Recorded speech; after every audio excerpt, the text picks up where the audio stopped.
Hello, True Hope crew. How you guys doing? I am driving home from my hairstylist. It doesn't look like it, I know, because I left there with a wet head and just driving home to fix it. It's snowing and cold today, so anyway, I wanted to hop on here, guys, and talk to you a little bit about 9 to 5s. And if you haven't figured this out yet, I want to help you out. You know, I thought that if you worked really hard in corporate America, that, you know, you would get recognized and promoted, and you would receive, you know, pay increases. Your bonus, which should be paid out to you if you know, meet all your metrics and goals, you would get that. And I'm here to tell you guys, that's not how it works. No, you know, if you stay at a company for very long, you're actually making less money than if you were to bounce and go find something better. When I say better, I mean pays better, okay? Because I've worked at an amazing company, and it's one of those, you know, Fortune, you know, 100 companies where everybody, you know, wants to work there supposedly. But, you know, really all that does is it gives the company like all this clout to, you know, retain their employees that they have who are working themselves to the bone, without really paying them what they could get if they left. And I found this out about, I don't know, 2 years ago. I really just felt like I'd gotten promoted where I was at, in the sense that I'd gotten a really decent pay increase finally.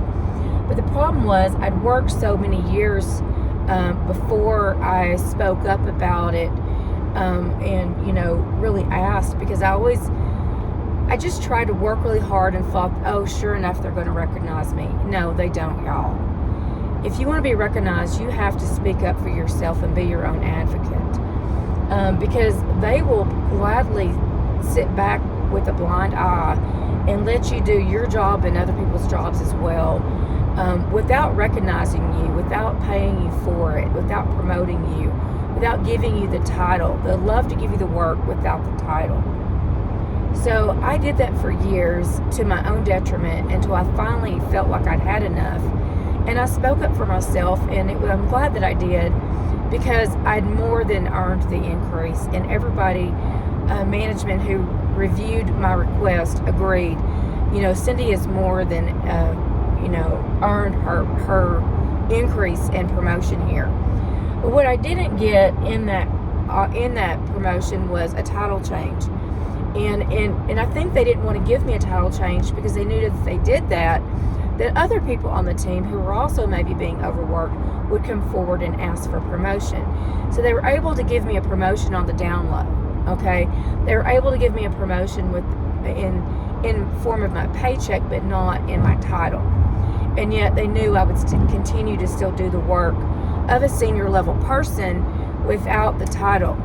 But that isn't the case. You know, after, you know, that happened, I spoke up about the title and, you know, started to get a little pushback about it. And I'm like, okay, so you're willing to pay me more money because you know that, you know, in all fairness, I have earned it, but you're not willing to give me the title, and that's because, you know, everyone else is going to be asking also for a promotion who are doing, you know, in the same situation.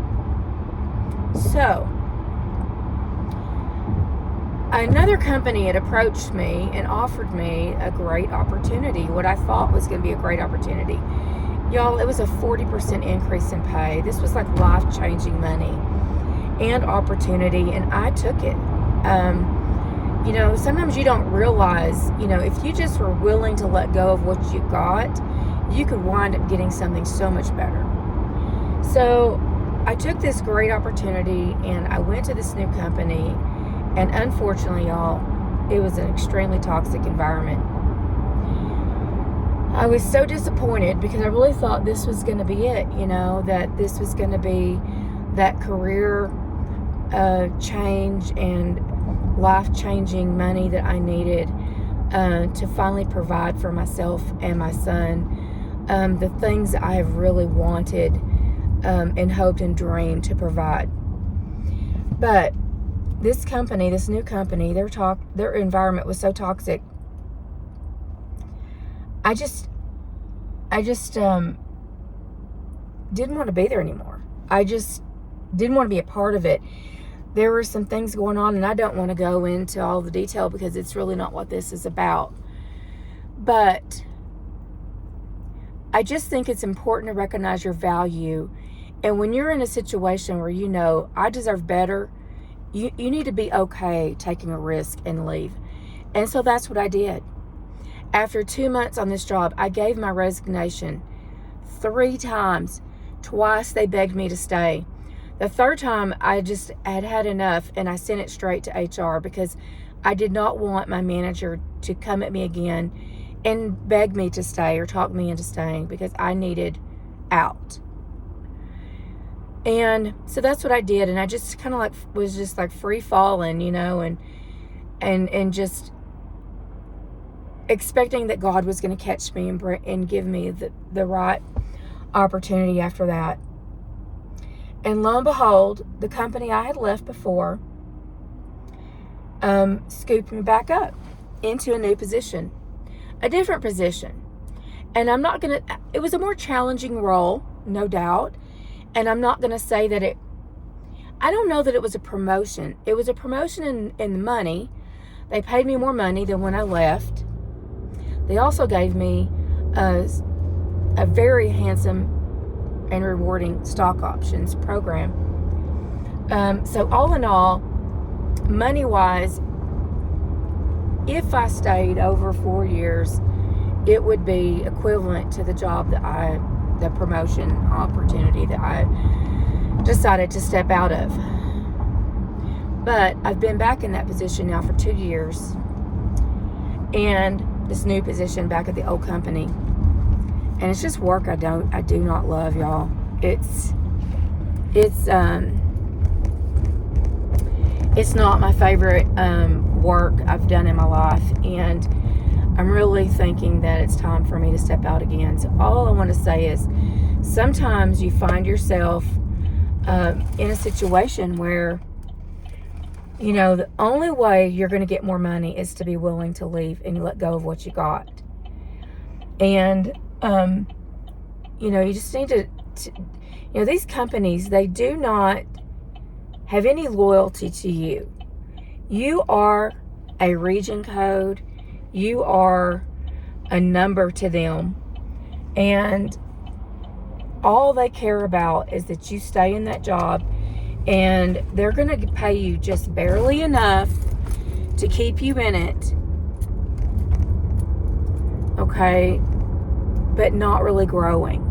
And I'm saying this today because I just had a very heart-to-heart with my manager this week, where, you know, she was sad to inform me, and which was soon everybody on the team will know, that this company I work for, this amazing company that has had record revenue year over year, you know, quarter over quarter, year over year, is choosing to not give pay increases this coming year. If we get one, it's basically going to be the worst pay increase we've ever seen. And y'all, last year's I've been there 12 years, 13 years. Okay, nearly I've been there. And last year's was the worst pay increase I've ever seen. It didn't even come close to touching cost of living. So with the increased benefit cost, and I'm not even talking about the cost of living, okay, just increased our benefits, you know, anything less than that is really not even going to break even. So if you stay in these jobs every year and you're not willing to leave and go and get something better that will pay you what you deserve, you're actually earning less, because you have less spending power, you know, with inflation. And then the company isn't increasing you, so you're actually, you know, earning less money. So anyway, I think it's wise for people who are in 9 to 5s to realize this before it's too late, and before you lose too much opportunity. Because you may wake up one day and realize that, you've wasted years of progress that you could have made had you been willing to not be so loyal. So your loyalty on your 9 to 5 will hurt you. So I'm just here to say, know your value. Be willing to go elsewhere, because there are companies that will pay you what you deserve. So take that for what you want. I hope it helps, and I'll see you in the next one.